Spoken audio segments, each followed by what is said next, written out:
සැනසීමෙන් වයසට යන්න. අපි හැමෝම වයසට යනවනේ. එතකොට අපේ මානසික සෞඛ්‍ය හොඳ විදිහට පවත්වාගෙන යාම ඉතාමත් වැදගත්. මෙන්න මේ කරුණු ටික පොඩ්ඩක් උත්සාහ කරලා බලන්න.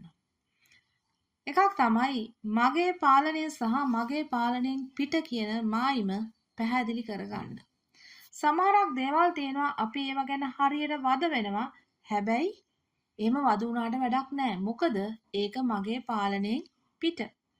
ඒ දේ මම තේරුම් ගත්තා නම් මට ඒ ගැන එච්චර තැවෙන්න දුක් වෙන්න අවශ්‍යතාවයක් නැහැ. ඒ වගේම අනිත් අයගේ අනුමැතියෙන් නිදහස් වෙන්න.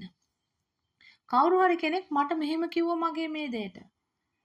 එතකොට ඒ දේ කොයිතාක් දුරට මම මට අයිති කර ගන්නවද නැද්ද කියන එක අයිති මටයි. ඔයාට අදාළ නැති දෙයක් නම් ඒක ඔයා එතනින් එහාට ගෙනියන්න අවශ්‍ය නැහැ.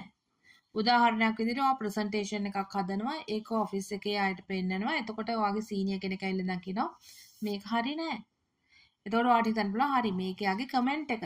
හැබැයි මට දෙන්න පුළුවන් උපරිමයෙන් මම මේකට දීලා තියෙන්නේ. ඒ ගැන මම සතුටුයි. අඩුපාඩු මොනවා හරි තියෙනවා නම් ඒ ටික මට හදාගන්න පුළුවන්. ඒ වගේම කළු සුදු චින්තනයෙන් අලු දකින්න පුරුදු වෙන්න. මොකද්ද මේ? අපි හැම වෙලේම හිතන්නේ මිනිස්සෙක් දැක්කම මෙයා නම් හරිම හොඳයි. එහෙම නැත්නම් මෙයා නම් හරිම නරකයි. මූණම් ගන්න දෙයක් නැහැ. එහෙම නෙමෙයි. හැම මිනිස්සෙක්ගෙම හොඳ නරක දෙකම තියෙනවා. ඒ නිසා අලු චරිත දකින්න පුරුදු වෙන්න. එතකොට ඔයාලට හරිම ලේසි. මොකද හොඳ මිනිස්සෙන් නරකක් කරොත් නැත්නම් ඒ මිනිස්සයාම අයින් කරලා දානවා අර නරක නිසා. එහෙම කරන්න එපා. ඒ දේ තේරුම් ගත්තා නම් හරි. මෙයාගේ මෙහෙමයි මේ වගේ අඩුපාඩුත් තියෙනවා. එතකොට අපි ඒ අලු දකිනවා. අතීතය ගබඩාවට දාලා වර්තමානයේ ජීවත් වෙන්න. කලින් මට හම්බ වෙච්ච ජොබ් එකට ගියා නම් මං අද කෝටිපතියෙක් කියලා තාම තැවෙනවා නම් මං ඒ ජොබ් එකට ගියේ නැහැ. හැබැයි දැන් මං ඒ ගැන තැවිලා වැඩක් තියනවද? නැහැ. ගොඩක් වෙලාවට අපි අරගෙන එන්නේ අතීතයේ කුණු. ඒ දිහා බල අපි දුක් වෙනවා, අපි හූල්ලනවා. හැබැයි මේ වෙලාවේ ඒකෙන් කිසිම වැඩක් නැහැ. සතුට කියන්නේ Taman තුල තියෙන දෙයක්. ඒකට මහා ලොකු දේවල් ඕනි නෑ. සිකුරාදා රැ වෙනකන් ක්ලබ් ගිහිල්ලා හරි ජොලියක් ගත්තේ නැත්නම් වීකෙන්ඩ් එකම අපතේ කියලා හිතුණු කාලයක් තියෙන්නේ නැති.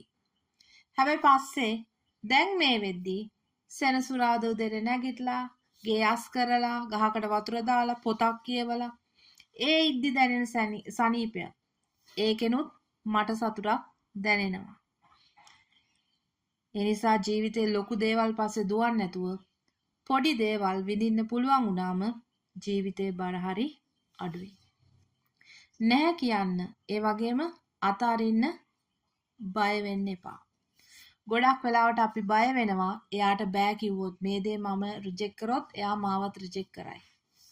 හැබැයි එහෙමයි කියලා කරන්න බැරි දේවල් බාර අරගෙන Taman කොයිතරම්නම් පීඩාවට පත් වෙනවද?